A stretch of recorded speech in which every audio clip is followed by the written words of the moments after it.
Hey amazing parent, it's Dr. Lindsay here with this week's psychology-based parenting tips about parenting philosophies. Now when I say parenting philosophy, I mean a larger, more meta concept than even parenting style. I've talked about parenting style in a few episodes before. You can find them on my channel page in the playlist called How to Be a Better Parent. I'll link to that playlist in the video description below.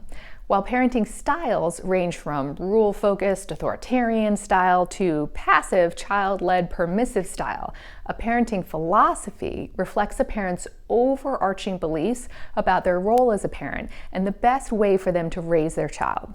It's essential to understand the bigger picture before focusing on the specific tools that we use every day in our parenting. So keep watching and let's see if my philosophy is consistent with your approach to parenting. Here's my global view of parenting. There is no one perfect way to parent your children, but rather doing what works for the best matchup between you and your child. That means a slightly different approach for every family. And within each family, this may mean a somewhat different approach for each child. Nonetheless, there are some core features that apply to every family as a whole. For example, the approach that worked best for me and my 4 munchkins merged several seemingly dichotomous core features. I did a lot of baby carrying, I breastfed my children, and I started my kids later in preschool than most Americans. Yet, I favor a structured household and use a cry-it-out approach to sleep training if my babies weren't sleeping through the night at 6 months. Does that mean you must use the same core features in your household? Absolutely not. Those are just examples of the kind of individual choices that we must make daily as parents. And remember, those parenting choices will vary from family to family and even from child to child within that family. So what does matter is that our thoughts align on broader, overarching parenting principles because those guide my Parenting with Psychology program. I can summarize my parenting philosophy into 3 overarching principles. First, I place great emphasis on how I interact with my children daily. In their first few years of life, parents have a tremendous ability to shape their child's development. For an at-home parent, your interactions with your child matter 24/7. Everything you do and say to your child daily adds up over time and develops into their view of you and the world. There are many hugs and kisses at our house, and I pay close attention to my word choice. I want my children to know that they are unconditionally loved and to become warm and happy people.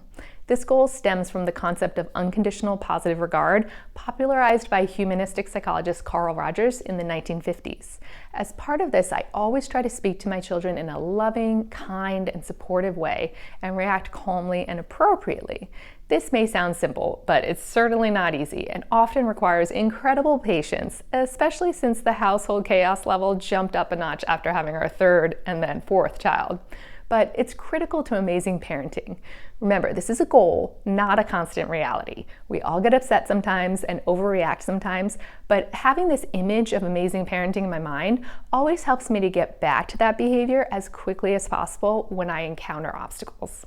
Loving your child does not mean you should cater to their every request or indulge their every desire.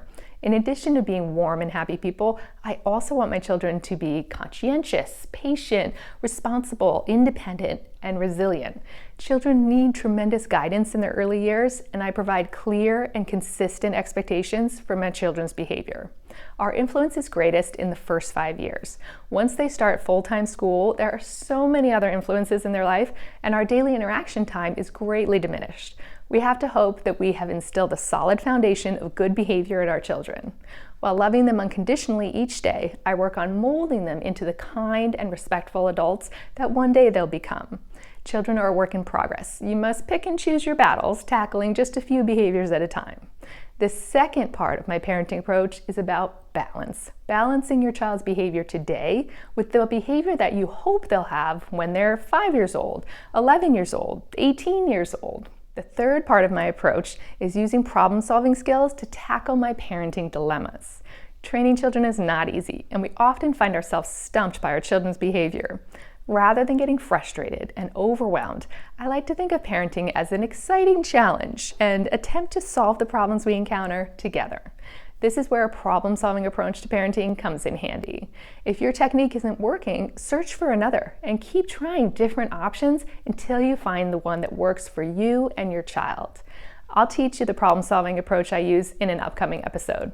For now, please know that parents have many tools in their toolbox, and with some perseverance and patience, you can help your children through any challenging phase. Does my parenting philosophy of love, balance, and problem-solving resonate with you? Think about it this week, and I hope that our parenting philosophies match up. I'd love to hear from you in the comments. You'll notice that all of my parenting tips stem from this overarching parenting philosophy. If our core parenting principles align, my tips will provide tremendous value to you on your parenting journey.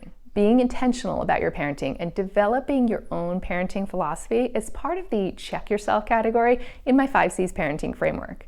If you're new to the 5 C's, look in the description below this video to find more parenting resources, including a video about the 5 C's parenting framework and a link to sign up for my weekly newsletter to be sure that you never miss any of my new tips. Okay, amazing parent, that wraps up today's episode. Thanks for joining me to fill your parenting toolbox with psychology-based tools to feel more confident and capable in your parenting. If you found this video helpful, I invite you to give it a thumbs up and subscribe for more parenting with psychology tips.